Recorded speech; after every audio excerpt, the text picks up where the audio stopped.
বাংলাদেশের সাম্প্রতিক ছাত্র জনতার গণ অভ্যুত্থানে স্বৈরশাসকের নির্দেশে হত্যা সহিংসতা চালানোর দায়ে ক্ষমতাচ্যুত প্রধানমন্ত্রী শেখ হাসিনা সহ জড়িতদের জবাবদিহির মুখোমুখি দেখতে চায় জাতিসংঘ। স্থানীয় সময় মঙ্গলবার এক প্রেস ব্রিফিংয়ে এ তথ্য জানিয়েছেন সংস্থার মহাসচিব মুখপাত্র স্টেফেন ডুজারিক।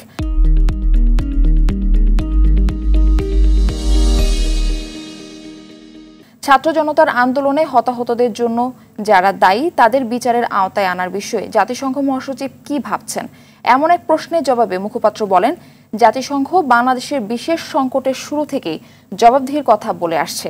সহিংসতা, প্রাণহানি এবং মানবিক ও রাজনৈতিক অধিকার লঙ্ঘনের জন্য জবাবদিহির দরকার আছে বলেও মনে করেন জাতিসংঘ।